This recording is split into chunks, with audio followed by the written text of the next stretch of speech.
Living in Florida, most of my year consists of fishing tournaments, running tournaments, chasing world records. So come fall time, I always really look forward to getting out to Texas and hunting.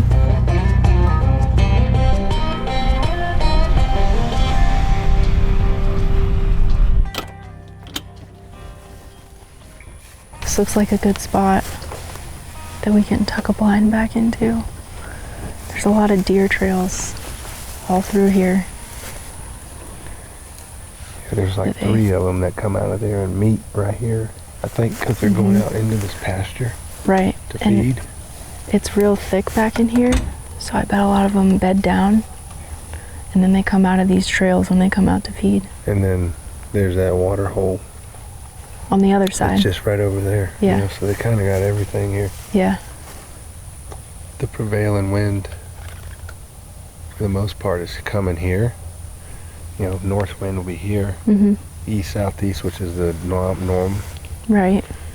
So your wind will be good for this. You know, if they come where you hope they come. Right.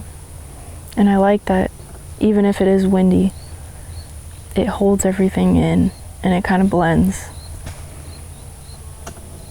Yeah, you won't even see it once it's tucked in that hole. Right.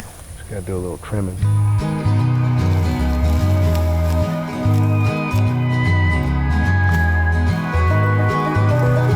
The way I grew up with hunting, my family and I put a lot of time and effort into how we prepare. So there's a lot of practice that's involved with shooting your bow, sighting in your rifle, shooting a shotgun. You've got to be accurate, and that's only fair to the animals that you're hunting.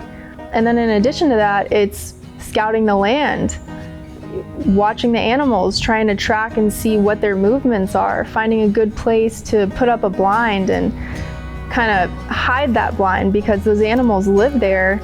This is something you're putting in their home, so they're gonna notice something's off if it's not hidden right.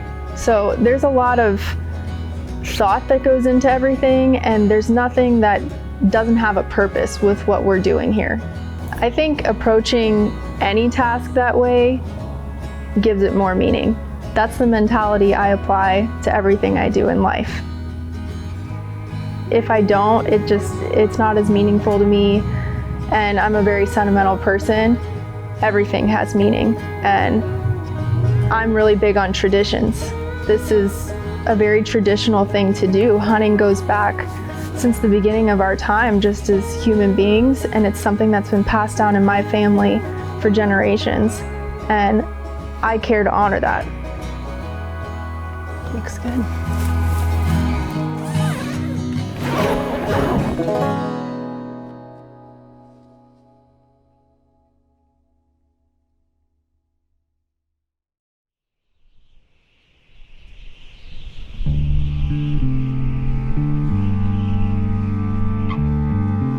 Typically my trip out to Texas in the fall revolves around hunting, but I've never fished Texas, and Texas has incredible red fishing. So we came out a couple days early and tried to target some redfish with my good friend Ashley O'Brien. And it wasn't particularly the best weather for red fishing, but we had set out these dates. Ashley made plans to come, so we were pretty determined to try to make it happen.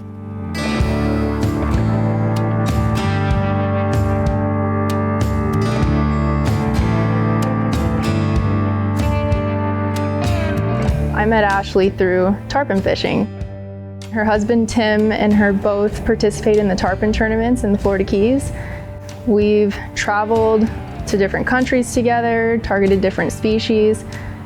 She's a grand champion of the ladies tarpon fly tournament, and just a great outdoorsman and a really good friend of mine. So I really wanted to get out on the boat with her and fish some waters that she's a little more familiar with.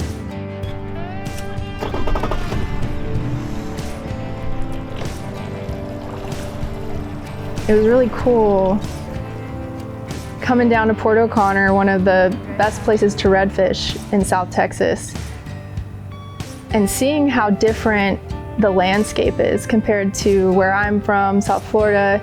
It's very different, and it's even different than some other places in South Texas. Like South Padre has, you know, some of these sandy flats, whereas Port O'Connor, they have a lot of marsh area, a lot of tall, like Spartina grass, and these like tree limbs in the water. It's really interesting to see.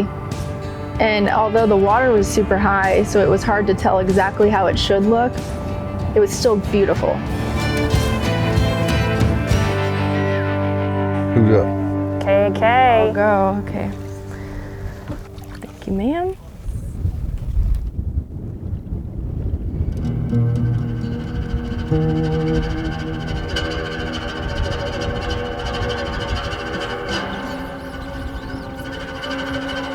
With the water being unusually high, there was this little pond area that kind of branched off from the main waterway that we were able to pull into. And as we're pulling around, we're looking for tailors, we're looking for hopefully a little pod of redfish that might be mudding. Ashley spots a tailor way back. You see him tailing in there? Is he tailing right now? Like right in here? Right there. Okay, yeah. Oh, yes, yeah. Good eyes. Thank you.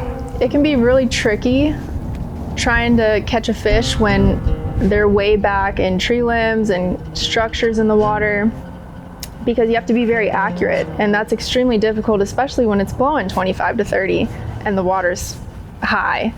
So you really have to be able to flip it in. It's a lot of thumb action, and keep it low to where the wind's not going to blow it into a tree limb or something.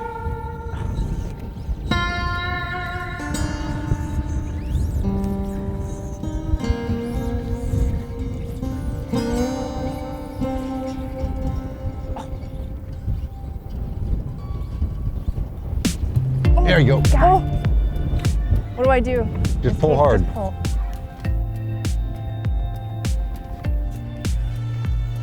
Oh, buddy. Yeah, girl, yeah. I need to get out. Try to go around to the right. To the right? Yep. And around and up. Yep. There you go. Yep. Round to the left. Good job. Yeah, girl. Oh, man. I cannot believe you got that damn fish out of there. That was crazy. Oh my gosh. That was awesome. That was one of the craziest eats. I was wondering how I've we were going to ever had. execute this. I gave you a 5% chance of all that working out. That was amazing. That was awesome, Kaylee. That was amazing. No, you're good. You put us on him, Ash. Yeah, you saw him. Captain Ashley. I'm out here looking for muds and Wow. Oh, look, he's got some pretty spots on him. He does. you can lead him right over here. Up and left. Woo! Yes. Ma'am, good job. That is crazy. That was awesome. That was awesome. Wow. Let's take a picture. Yeah, you want to pick? I think anytime a situation is more difficult, the payoff is always greater. So I love getting put in those positions where I have to work with a technicality, and those details matter, and I practice those details when I'm practicing at home casting and when I'm shooting my bow, any kind of thing like that. You practice the little things because the little things make up for the big things. And it paid off because we were able to catch this fish in an extremely difficult situation where all the odds were against us. It just worked out. Yep.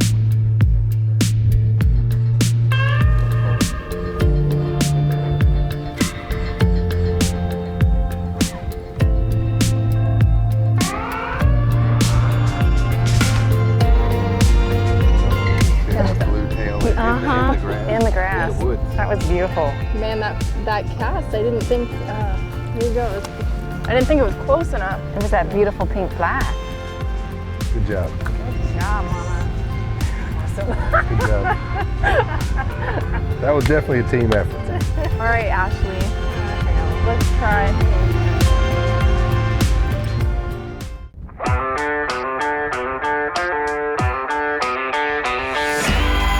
It was fun getting to get a taste of what South Texas red fishing is like here in Port O'Connor.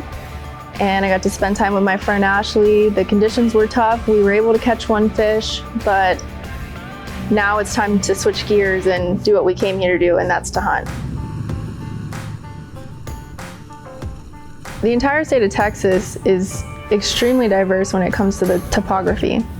But here in Port O'Connor, you've got the salt marshes, cattle prairies, oak hammocks, and it's a very diverse area with a lot of diverse wildlife, which for me as a nature lover is really exciting to see, whether it's something I'm trying to catch or hunt or just something that I want to appreciate. This area offers all of it.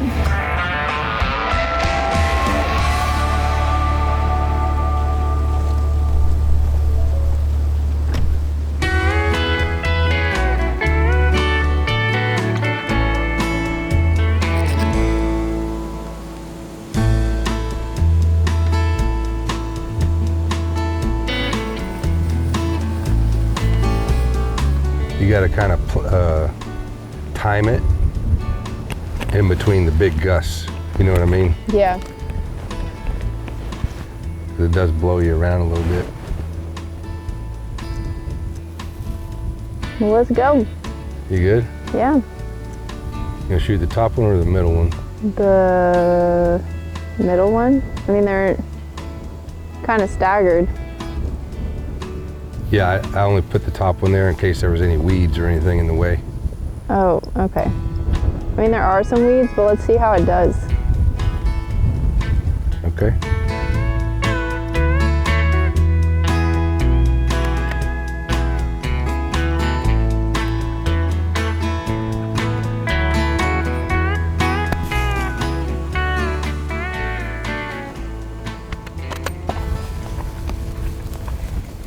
Wind got you on one. Thinking it was the first one because I tried looking. But when I go into the woods, it's more of a pure experience and an untainted experience. And every time I come to Port O'Connor, Texas, it's not necessarily known for its great deer hunting. It's known for its fishing, but it also does have good deer hunting in some areas. And I'm lucky enough to be able to hunt an area like that. And every year I come, I see a deer I've never seen before. And they're always just as fired up, and it's exciting to just be able to be in this place and experience it.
first days I'm hunting a place, I see a giant buck and I just don't get a shot at him for a couple days, and I'll keep seeing him and it just doesn't work out. And then on the last day, it happens.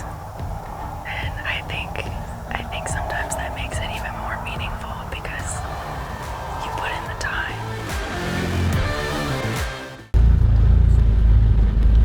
So I just got a text from Kaylee that the big buck she's been hunting all week finally showed up at first light, and she got an opportunity, and looks like she made a pretty good shot. So we're gonna go help see if we can recover this badass deer.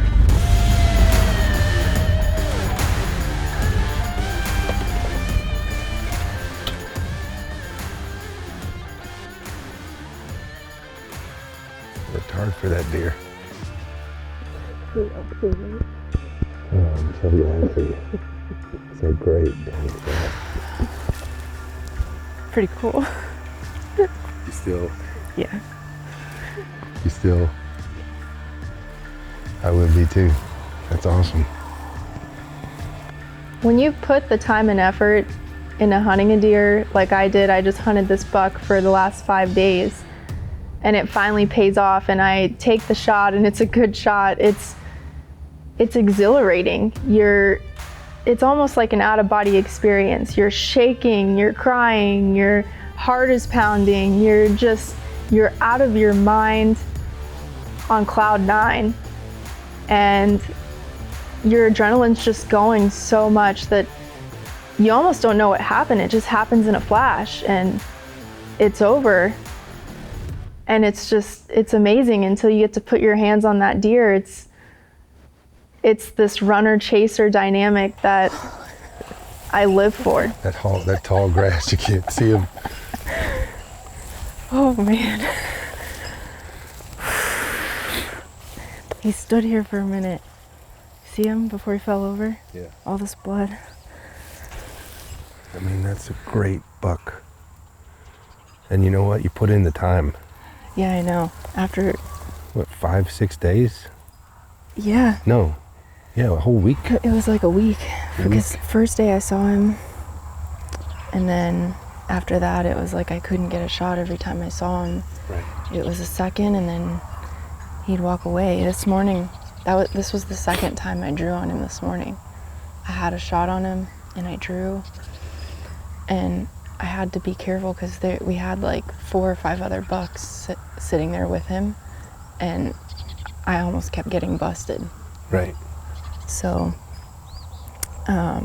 drew on him the first time, and he turned off and walked away, and I thought that was it, and then he came back, and I didn't waste any time.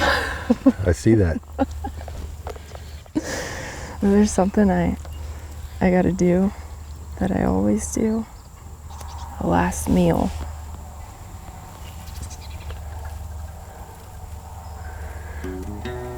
You know, my buddy Flip Yeah. does that, and 35 years ago, the first time I ever killed a deer, he taught me that. It's an old Native American. Yeah. You taught me that. Yeah. So, Showing you respect. right. Good job. Love sharing these times with you. Me too.